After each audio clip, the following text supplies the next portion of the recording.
मथुरा के श्री कृष्ण जन्मभूमि मामले में हिंदू पक्ष की बड़ी जीत हुई है। इलाहाबाद हाईकोर्ट ने ऐसा फैसला सुनाया है जिससे सनातनियों की सदियों पुरानी आस को उम्मीदों का अनंत आसमान मिल गया है। जो 7/11 की अग्नि परीक्षा थी वो हमने पार की है। पहले इनकी 7/11 डिसाइड हो जाए, वो माननीय न्यायालय ने इनके सारे तथ्य देखने के बाद खारिज कर दिया है। ईदगाह पक्ष के लोग और सुन्नी वक्फ बोर्ड के लोग जान करके इस मुद्दे को भटकाना चाहते थे। ठाकुर जी हमारे साथ हैं, सत्य को सांच को आँच नहीं, जैसे अभी वकील साहब ने बताया कि सत्य तो सबके सामने आ ही जाएगा। अब शुरुआत हुई है, आगे देखिए अब क्या क्या होता है। और दूध का दूध पानी का पानी होगा। आज सनातन संस्कृति की जीत हुई है। अगर मुस्लिम पक्ष इस आदेश को चुनौती देता है तो हम सुप्रीम कोर्ट के सामने अपना पक्ष रखेंगे। जैसे सबूत राम मंदिर के मिले थे, जैसे राम के जन्मस्थान की वैज्ञानिक पड़ताल हुई थी, जैसे निशानियां श्री राम के जन्मस्थान पर जुटाई गई थी, ठीक वैसे ही अब श्री कृष्ण जन्मभूमि मथुरा में भी मुमकिन हो सकेगा। श्री कृष्ण जन्मभूमि परिसर की वैज्ञानिक पड़ताल में फैक्ट्स फाइंडिंग हो सके, क्योंकि कोर्ट ने ऐसा फैसला सुनाया है जिससे हिंदू पक्ष में उल्लास है, क्योंकि कोर्ट ने हरी झंडी दे दी है। मथुरा में वही होगा जो अयोध्या में हुआ। जब सुनवाई आगे बढ़ेगी तो श्री कृष्ण जन्मभूमि ईदगाह विवाद के सबूत सब कुछ साफ कर देंगे। श्री कृष्ण जन्मभूमि और शाही ईदगाह मामले में हिंदू पक्ष ने एक अहम पड़ाव को पार कर लिया है। आज इलाहाबाद हाईकोर्ट की मयंक जैन की अदालत ने फैसला दिया कि ये जो मामला है उस मामले में वर्शिप एक्ट लागू नहीं होता, लिहाजा इस मामले पर सुनवाई की जा सकती है। ये मामला सुनने योग्य है। जो कहते हैं मथुरा का शाही ईदगाह पहले मंदिर नहीं था, उन्हें मंदिर के सबूत दिखेंगे। जो कहते हैं शाही ईदगाह श्री कृष्ण जन्मभूमि का हिस्सा नहीं है, उन्हें मंदिर के अवशेष दिखेंगे। जो तर्क देते हैं कि मथुरा में तलवार के दम पर कंस के कारागार के ऊपर शाही ईदगाह का निर्माण नहीं हुआ, उन्हें अदालत में साक्ष्य के साथ जवाब मिलेंगे, क्योंकि अब हिंदू पक्ष की एक एक दलील सुनाई जाएगी, एक एक साक्ष्य को परखा जाएगा। हजारों साल पुराने ऐतिहासिक साक्ष्य, मंदिर के प्रत्यक्ष प्रमाण, क्योंकि इलाहाबाद हाईकोर्ट ने हिंदू पक्ष की दलील मान ली है और मुस्लिम पक्ष की याचिका खारिज कर दी है। मथुरा श्री कृष्ण जन्मभूमि और शाही ईदगाह विवाद में हाईकोर्ट ने फैसला सुनाते हुए मुस्लिम पक्ष की याचिका को खारिज कर दिया। हाईकोर्ट ने मुस्लिम पक्ष की ऑर्डर 7 रूल 11 की आपत्ति वाली अर्जी को खारिज कर दिया है। हाईकोर्ट ने साफ कर दिया है कि इस विवाद में वर्शिप एक्ट लागू नहीं होता है।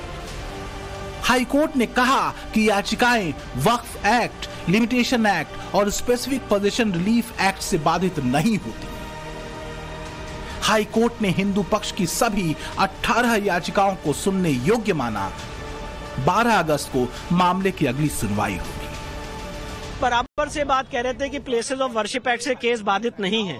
प्लेसेस ऑफ वर्शिप एक्ट में हमेशा ये बात कहता था और लोग कहते थे कि आप क्या बात कर रहे हैं। प्लेसेस ऑफ वर्शिप एक्ट धार्मिक स्वरूप तय करने की आजादी देता है। ऑनरेबल इलाहाबाद हाईकोर्ट 19 दिसंबर को ज्ञान व्यापी के केस में बात होल्ड कर चुकी है। साथ ही साथ हमारा जो लीगल इंटरप्रिटेशन है वो ये है कि अगर कोई किसी मंदिर में घुस जाए और घुस के जबरन नमाज पढ़ ले तो मंदिर का धार्मिक स्वरूप नहीं बदल जाता है।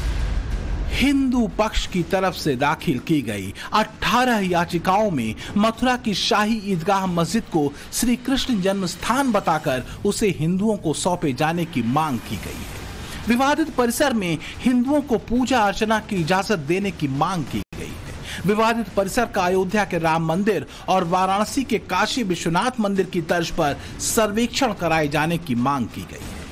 इलाहाबाद हाईकोर्ट ने जैसे अयोध्या विवाद की सुनवाई की थी, अब वैसे ही इस मामले की भी सुनवाई सीधे तौर पर इलाहाबाद हाईकोर्ट करेगा। थोड़ा मैं क्या पूरे भारतवर्ष में, हिंदुस्तान में जिसका जो कृष्ण को मानते हैं, जो करते हैं, वो सब मानेंगे इसको। और ये तो हमारे लिए एक समझिए कि कृष्ण का पुनः जन्म हो रहा है, ऐसी बातें हो रही हैं कि ये उनके लिए भव्य मंदिर बनने के लिए पहली नींव की सीढ़ी मजबूत हो गई है। अब आगे चल करके और भी हमको इसके प्रति सजग होकर के आगे कार्य करना है, जिसमें जल्द से जल्द कृष्ण भगवान लला से कहेंगे कि अपनी जन्मभूमि पे भव्य मंदिर बनवाएं। इसीलिए हम आज उत्साहित होकर के कुंवर महंत प्रताप सिंह एडवोकेट की जो किया है इन्होंने, जो इसका परिणाम पाया है, उसके लिए उनके साधुवाद धन्यवाद के है और उनको मैं मिठाई खिलाता हूँ। मैं जन्माष्टमी से पहले आज मिठाइयाँ बट रही हैं। नहीं, जन्माष्टमी ही हो गई आज पुनः, उससे पहले और बहुत अच्छा दिन है आज। वो हम लोग बहुत खुश हैं, मिठाइयाँ खा रहे हैं, हम लोग खिला रहे हैं एक दूसरे को। और जिस तरीके की याचिका आपने लगाई, उन याचिकों पर सुनवाई अब आगे होगी, तो कहीं ना कहीं जो एक हर्डल था वो रुक गया, वो हट गया है यहाँ से। मैं मानता हूँ कि 80% काम आज हो गया है और ये बहुत बड़ी जीत है हम लोगों की। और शुरू से जो शाही ईदगाह पक्ष के लोग कह रहे थे केस नहीं चलेंगे, आज उनके मुंह पे बहुत बड़ा एक करारा तमाचा लगा। हिंदू पक्ष की तरफ से दाखिल 18 याचिकाओं को शाही ईदगाह कमेटी के वकीलों ने हाई कोर्ट में ऑर्डर 7 रूल 11 के तहत चुनौती दी थी। शाही ईदगाह कमेटी के वकीलों ने बहस के दौरान कहा था कि मथुरा कोर्ट में दाखिल याचिका सुनवाई योग्य नहीं है। मामला पूजा स्थल अधिनियम 1991 और वक्फ एक्ट के साथ लिमिटेशन एक्ट से बाधित है, इसलिए इस मामले में कोई भी याचिका न तो दाखिल की जा सकती है और न ही उसे सुना जा सकता है। लेकिन हाईकोर्ट ने इन दलीलों को खारिज करते हुए कहा कि हिंदू पक्ष की ओर से दायर 18 याचिकाएं एक साथ सुनी जाएंगी। ये फैसला मथुरा विवाद में हिंदू पक्ष की शुरुआती कामयाबी माना जा रहा है। ये सिविल मैटर में एक दीवानी मुकदमे की सबसे बड़ी बाधा जो है वो हिंदू पक्ष ने इस वक्त पार कर ली है। और ऐसे में पोषणीयता का मुद्दा तय होने के बाद कोर्ट को इस बात में समय नहीं लगेगा कि आखिर उसे अब इसमें क्या फैसला देना है। मथुरा, जहां योगेश्वर भगवान श्री कृष्ण का जन्म हुआ था, वो कारागार ईदगाह वाले मस्जिद के नीचे है। दावा है कि मंदिर की जमीन पर मस्जिद बनी है। मस्जिद परिसर के अंदर से परिक्रमा भी होती है। हिंदू पक्ष का दावा है कि 17वीं शताब्दी में उस मंदिर का एक हिस्सा तोड़कर शाही ईदगाह मस्जिद बनाई गई। तब से श्री कृष्ण जन्मभूमि मंदिर और शाही ईदगाह मस्जिद का विवाद चल रहा है।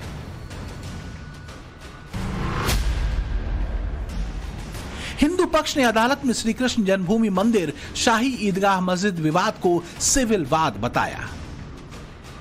हिंदू पक्ष की दलील है कि शाही ईदगाह मस्जिद का श्री कृष्ण जन्मभूमि की जमीन पर अवैध कब्जा चला आ रहा है। मस्जिद पक्ष का जमीन पर कोई विधिक अधिकार नहीं है। 1669 से नमाज अता करना हिंदू श्रद्धालुओं की आस्था पर चोट है। सीधे 2 स्टेप बच रहे हैं। पहला स्टेप ये बचता है कि एडवोकेट कमीशन जो है, जैसे कि ज्ञानव्यापी मामले में हुआ था कि वकीलों की एक टीम वीडियोग्राफी और फोटोग्राफी करती है और उसके बाद एक रिपोर्ट पेश करती है और उसके बाद जो है उसके आधार पर जीपीआर आधारित साइंटिफिक सर्वे, जैसा कि ज्ञानव्यापी मामले में हुआ, एक विस्तृत सर्वे जो है वो आता है और हमने तमाम रिपोर्ट्स के माध्यम से दिखाया है कि किस तरह के वहां पर चिन्ह है।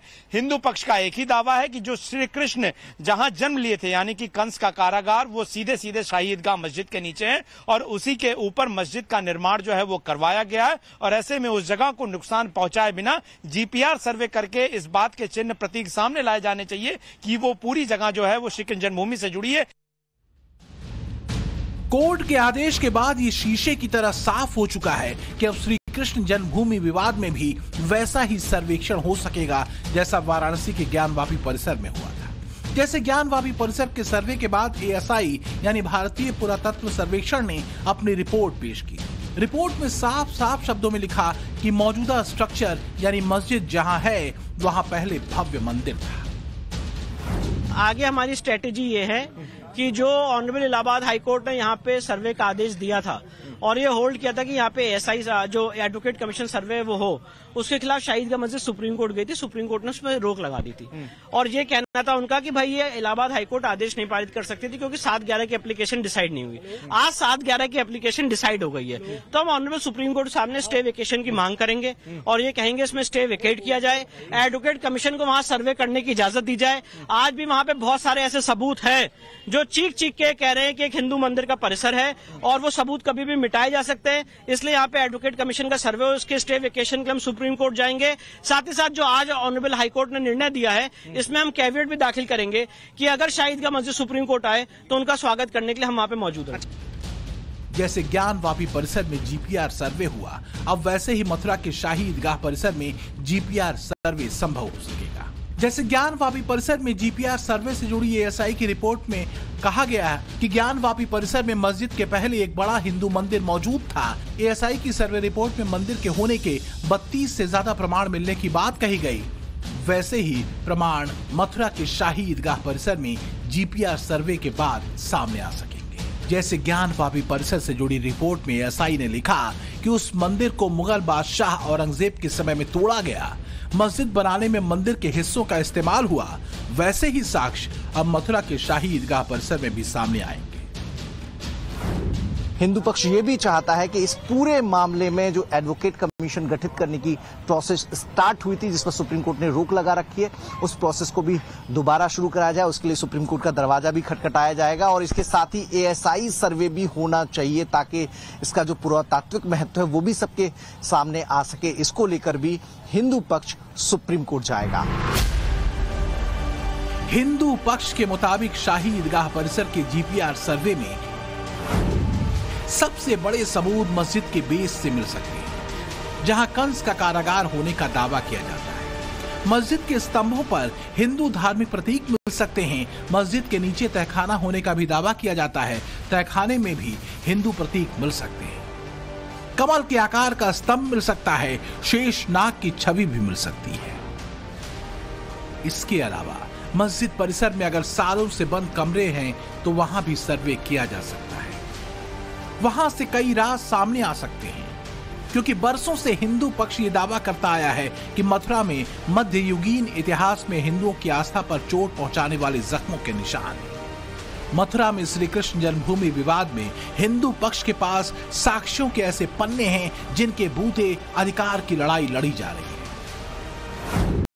सबूत नंबर 1, 1395 के चकबंदी के नक्शे में ईदगाह या मस्जिद का जिक्र नहीं है। सबूत नंबर 2, 1424 की खतौनी के मुताबिक विवादित स्थल पर जन्मभूमि का मालिकाना हक दर्ज है। सबूत नंबर 3, विवादित स्थल का टैक्स श्री कृष्ण जन्मभूमि समिति ने दिया है। सबूत नंबर 4, औरंगजेब के पहले शाही ईदगाह मस्जिद का अस्तित्व नहीं था। सबूत नंबर 5, कई किताबों में औरंगजेब की तरफ से मंदिर को तोड़वाने के आदेश का जिक्र है। और सबूत नंबर 6, 1968 का समझौता गैर कानूनी है।